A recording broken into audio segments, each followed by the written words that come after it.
Hindi po maliit na bagay yung kaka-announce lang ni Congresswoman GMA na yung titulo ng lupa ay mabibigay na para hindi na po kayo nag-aalala.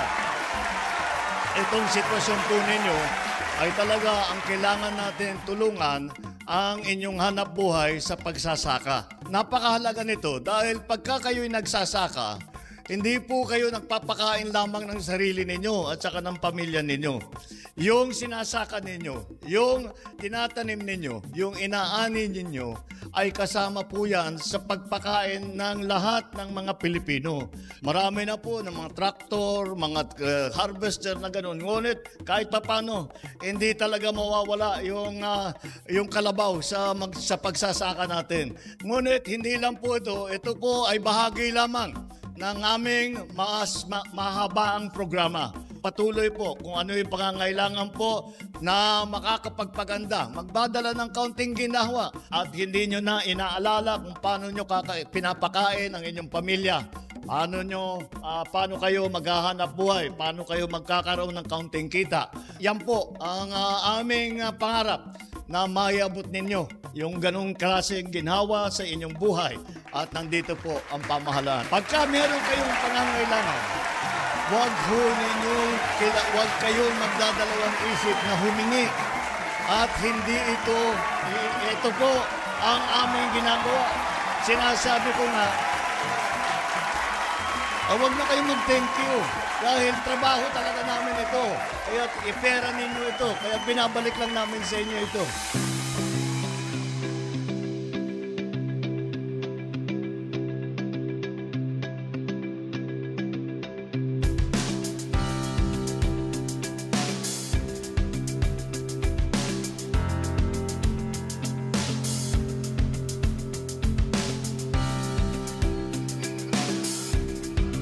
Matatandaan natin, meron tayong Oplan Pag-abot. Yun yung reach out operation natin sa mga lansangan ng Metro Manila para sa mga pamilya at individual na nakatira sa lansangan.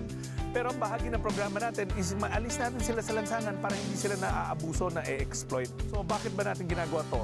Nilalayo natin sila sa pahamak, inuuwi natin sila sa kanilang mga probinsya, pero para masigurado natin na hindi maulit yung cycle na babalik sila sa mga lansangan, binibigyan natin sila ng mga tulong pinansyal or mga grants katulad nito mga kalabaw para masigurado na produktibo sila sa kanilang mga lugar. At ito, part to ng konsultasyon namin sa kanila. Tinanong namin sila so many times, ano ba yung pwede namin gawin para masigurado na natutulungan sila sa kanilang mga pagsasaka. Bahagi ito ng programa ng ating Pangulo, Ferdinand R. Marcos Jr. na masigurado na yung social protection na i-expand natin pati sa mga tao, mga pamilya at individual na nakatira sa lansangan. Yes, galing to sa Carabao Center. DSWD, binigay sa kanila yung pondo pambili ng mga kalabaw. So in this case, hindi financial assistance kung hindi farming inputs. By the way, meron din tayong itong mga programa sa ibang lugar, sa mga badyaw naman nating kababayan, mga bangka naman ang binibigay natin. May mga iba naman, mga iba't ibang pangkabuhayan na equipment ang ating ibinibigay. Ito po yung naibigay sa amin ng mga kalabaw ay talaga malaking tulong po sa amin dahil kagaya po namin nasa bundok. Talagang kailangan po namin yung mga kalabaw kasi sa halip na magpasang kami, may karton na po kami at kalabaw na pwedeng pang baba ng mga kalakal namin sa bundok.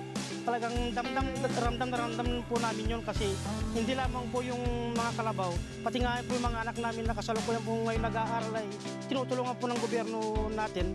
Ang gobyerno ay talagang hindi nagpapabaya po sa amin na kagaya namin mga kulot. Ay, napakahalagang tulong po ito. Napakahalaga talaga sa amin, no? Lalo na sa mga kapatid, sa mga ITAS na estudyante namin. Doon naman po sa mga Starlink internet na ipoprovide po na tulong sa amin. Siyempre po, malaking tulong po ito sa learning and teaching process ng mga bata, ng mga teachers. Kailangan po nila ngayon, lalong-lalo na ngayon na technology, multimedia na kinakailangan ng mga teachers sa kanilang pagtuturo.